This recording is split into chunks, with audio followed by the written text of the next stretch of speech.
Hello everyone. Today we will start the new chapter and it is gravitation.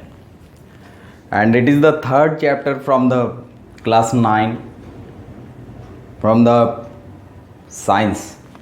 So today we will deal or explain about the only three topic and it is gravitation, universal law of gravitation, derivation of gravitational force.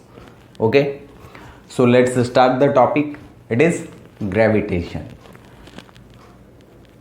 Actually में हम लोग जो हैं बहुत पहले से बहुत तरह के इंसिडेंट को जो है वो जानते आए हैं, समझते आए हैं, और जो नहीं समझ पाए थे तो ये हम लोगों का एक आप समझे कि एक जिज्ञासा होती है कि आखिर ये चीज़ है क्या।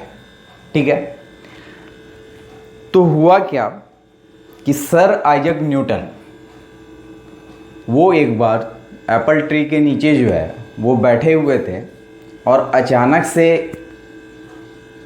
एक सेब जो है वो क्या होता है कि ज़मीन की ओर गिरता है। उन्होंने तुरंत एक दिमाग लगाया कि हाँ भाई ये नीचे ही क्यों गिरा, ऊपर क्यों नहीं गया। तो अगर हम लोग होते हैं तो हम लोग कहते हैं क्या पागल जैसे बात कर रहा है, हर चीज़ तो नीचे ही गिरता है ना। लेकिन हम उसे यूज टू या बस यूं ही एक इंसिडेंट मान लेते कि हाँ वो गिरा। लेकिन उन्होंने क्या किया कि आखिर वो क्यों गिर रहा है। तो यही तो साइंस है कि अगर हम किसी भी चीज़ के बारे में है ना जितना ज़्यादा नॉलेज लेना चाहें है ना, वो भी आप वेल प्रूफ के साथ, वेल एक्सप्लेनेशन के साथ, तो यही हमारा साइंस होता है। तो जब उन्होंने इस तरह का थिंकिंग अपने दिमाग में लाया तो उन्हें पता चलता है कि दुनिया में जितने भी पार्टिकल्स हैं, पार्टिकल्स कहने का मतलब ही होता है कि दैट कंटेन सम मास। ठीक है, कि जिसके पास कुछ न कुछ क्या है, मास है। ठीक है, तो ऑल द बॉडी और all the particle in this universe that have some mass, है ना, जिनके पास क्या है, कुछ मास है। ठीक है, attracts the another massable particle by an attraction force and it is called gravitational force. ठीक है, कि इस दुनिया में जितने भी मासेबल पार्टिकल हैं है ना, वो दूसरे मासेबल पार्टिकल को क्या करता है, अट्रैक्ट करता है ना, by an attraction force and it is called gravitational force. तो सर हम लोग भी छत पर से जब कभी भी कोशिश करते हैं है ना कि नीचे गिरे तो अर्थ की ओर ही गिरते हैं। इट मीन्स अर्थ भी हमें क्या कर रहा है, अट्रैक्ट कर रहा है। ऐसे ये कोशिश हम ना करें, है ना, क्योंकि फ़ायदा हमारा ही होगा। जैसे पैर टूट जाएगा, अच्छा फीलिंग आता है ना, बेड रेस्ट मिला लंबा समय से, अभी तो फ़िलहाल रेस्ट ही रेस्ट है, कोई टेंशन है नहीं। तो ग्रेविटेशनल फोर्स या ग्रेविटेशन क्या है, तो a type of attraction force in which a massable particles attract the another massable particles, है ना, यही क्या कहलाता है, हमारा ग्रेविटेशनल फोर्स कहलाता है। अर्थ के केस में या किसी भी प्लैनेट के केस में या किसी भी हैवियर बॉडी या लाइटर बॉडी, कोई भी बॉडी जिसके पास बस मास होना चाहिए, ठीक है, वो दूसरे अदर बॉडी को क्या करेगा, अट्रैक्ट करेगा। जैसे हम और आप भी एक दूसरे को क्या करते हैं, अट्रैक्ट करते हैं। ठीक है, लेकिन फील नहीं होता है, कहीं फील होगा और कहीं फील नहीं भी होगा। ठीक है, अगर कोई हमारे अगल बगल से कोई हैवियर मास आप समझ रहे हैं कि निकल रहा है, तो ऐसे केस में हम उसकी ओर क्यों नहीं अट्रैक्ट हुए। तो इसका भी बहुत सारा रीज़न है, क्यों नहीं एक्सेलरेट हुए, क्यों नहीं मूव किए। ठीक है, दिमाग में बहुत तरह के क्वेश्चन हैं तो बहुत तरह के आंसर भी हैं, लेकिन आंसर सारे चीज़ों के होते हैं। यहाँ क्या है कि जब आपको ह्यूज मास डिफरेंस नहीं होता है तो ये फील नहीं हो पाता है ना, या रिजल्ट जो है वो आपको ईजिली गेन नहीं होता। तो हम लोग जो है उसे क्या करते हैं, नहीं समझ पाते हैं। अब यहाँ हमने जो कहा छत से या किसी चीज़ से, है ना, किसी चीज़ का गिरना, और वो भी टुवर्ड्स द अर्थ। यहाँ होता क्या है कि जो बॉडी गिर रहा है उसका मास आपको अर्थ के रिस्पेक्ट में क्या है, बहुत ही कम है, बहुत ही क्या है, कम है। तो हमें लगता है कि वो पार्टिकल अर्थ की ओर क्या हो रहा है, अट्रैक्ट हो रहा है। यहाँ जो है बस एक नेम डिफरेंस और आएंगे कि हमने कहा कि किसी भी दो पार्टिकल के बीच का जो अट्रैक्शन फोर्स है उसे ग्रेविटेशनल फोर्स का, लेकिन जब ह्यूज मास डिफरेंस हो तो इसे हम कहते हैं फोर्स ड्यू टू ग्रेविटी। अब यहाँ अर्थ और हमारे बीच, है ना, अर्थ और हमारे बीच जो अट्रैक्शन फोर्स या ग्रेविटेशनल फोर्स लग रहा है, इसे हम क्या कह रहे हैं कि फोर्स ड्यू टू ग्रेविटी या gravity of earth. Gravity of क्या कह रहे हैं, अर्थ कह रहे हैं। लेकिन ये सिर्फ अर्थ के लिए ही नहीं होते हैं, आपके पास जितने भी प्लैनेट हैं या सेलेस्टियल बॉडीज हैं, है ना, जिनके पास बहुत ज़्यादा मास है हमारे रिस्पेक्ट में, है ना, हमारे कंपैरिजन में, तो ऐसे केस में ग्रेविटेशनल फोर्स का ही एक अदर नेम होता है, वो क्या कहलाता है, फोर्स ड्यू टू ग्रेविटी। ठीक है, तो यहाँ आपको रिजल्ट ईजिली विजुलाइज होंगे या ईजिली जो है वो आपको शो हो सकते हैं। लेकिन जब दो बॉडी के बीच में मास डिफरेंस बहुत ज़्यादा नहीं है, बहुत ह्यूज डिफरेंस नहीं है, तो ऐसे केसेस में जो है ये हमको ईजिली विजुलाइज नहीं होते हैं। ठीक है, तो it was the gravitation and the force due to gravity. Next term is universal law of gravitation. Next term is universal law of gravitation. Sir Isaac Newton ने ही कहा था कि जब उन्होंने इसके बारे में बहुत ज़्यादा सोचा, बहुत ज़्यादा थिंक किया, बहुत तरह के एक्सपेरिमेंट किए हैं, ठीक है, और फाइनली जो है वो आपको एक जो कंक्लूजन इससे मिलता है, वो कंक्लूजन उन्हें क्या मिला, और उसी कंक्लूजन के आधार पे इन्होंने दो लॉ दिए। ठीक है, इनका बहुत बड़ा योगदान है फिजिक्स के केस में, है ना, और इस ग्रेविटेशनल फोर्स का जो एप्लीकेशन है वो हम लोग जो है बहुत ज़्यादा देखते हैं, जैसे टाइड्स का आना, या हमारे प्लानट का ही क्या होता है, अराउंड द सन जो रोटेशन है या रिवोल्यूशन है। ठीक है, इसी तरह से सैटेलाइट का जो रिवोल्यूशन होता है अराउंड अ प्लानट, वो भी किस कारण से होता है, तो इसी ग्रेविटेशनल पुल के कारण या ग्रेविटेशनल फोर्स के कारण होता है। तो these are some applications of the gravitation. ठीक है, कि ये आपको क्या हुआ, एक नया टर्म हमारे में ऐड कर लें कि हाँ भाई, gravitation, application of the gravitation, now the universal law of gravitation. तो सर आइजैक न्यूटन ने कहा कि दो मासेबल पार्टिकल, सपोज ये दो पार्टिकल को हमने ले लिया, first is m1 and the another is m2। ठीक है, first is m1 and the another is m2। But एक पॉइंट और हम लोग ऐड कर लें, ये होता है मास सेंटर। मास सेंटर क्या होता है, तो आप मास जान लें तो शायद मास सेंटर भी समझ में आ जाएगा, है ना, कि मास होता है क्या, तो सबस्टांस किसी न किसी चीज से तो बने होते हैं। ठीक है, तो quantity of matter present in A substance, कि आप जिस चीज से बने हैं उसका कितना क्वांटिटी आप में मौजूद है। ठीक है, it is called mass, it is called मास। हम लोग भी देखते हैं कि बहुत तरह के चीज़ों को जो है, बहुत सारे क्लास में स्टूडेंट जो हैं, या मान लीजिए अपने ही ग्रुप में कोई बच्चे जो हैं, वो क्या करते हैं, बुक्स को रोटेट करते रहते हैं फिंगर पे, ठीक है, फिंगर टिप पे, या फिर वॉलीबॉल, फुटबॉल जो भी है ना, इस तरह की चीज़ों को जो है हम लोग देखते होंगे कि वो उसे क्या करते हैं, अपने फिंगर टिप पे रोटेट करते रहते हैं। ठीक है, यहाँ मास सेंटर जो होता है कि देयर इज अ पॉइंट, है ना, in a body or on the surface of the body where it is assumed that the whole mass is concentrated।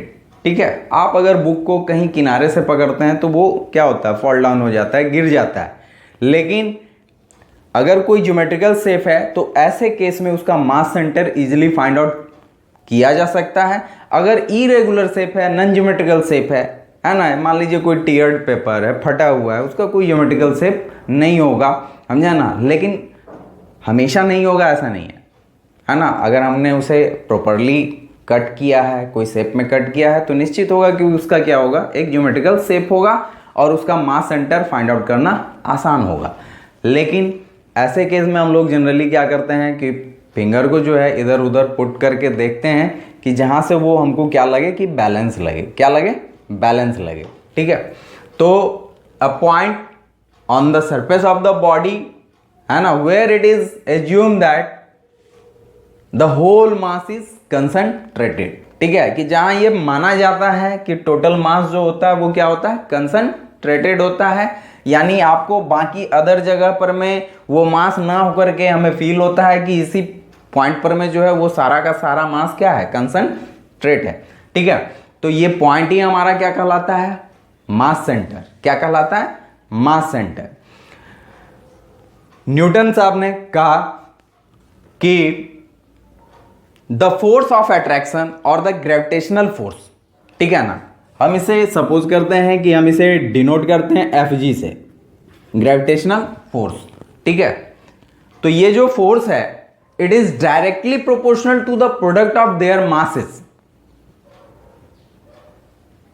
It is directly proportional to the product of their masses, कि यानी ये जो force of gravitation है वो आपको क्या है कि जो दो बॉडी के बीच में ये ग्रेविटेशनल फोर्स अप्लाई हो रहा है, और एक न्यूटन्स का जो हमने थर्ड लॉ पढ़ा था वो भी जानते हैं कि every action has equal and opposite reaction, कि अगर हम किसी को अट्रैक्ट कर रहे हैं तो वो भी हमें क्या कर रहा है, अट्रैक्ट कर रहा है।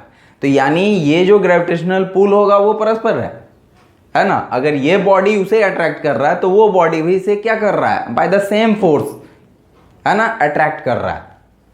ठीक है, यहां इसी ग्रेविटेशनल फोर्स के बारे में उन्होंने कहा कि ये force of gravitation is directly proportional to the product of their masses, to the product of their masses, है ना, कि ये जो ग्रेविटेशनल पुल होगा वो इन दोनों के मास के, है ना, जो प्रोडक्ट होंगे उसके डायरेक्टली प्रोपोर्शनल होंगे। यानी अब अगर किसी भी बॉडी का मास बढ़ेगा तो ग्रेविटेशनल पुल भी क्या होगा, बढ़ेगा।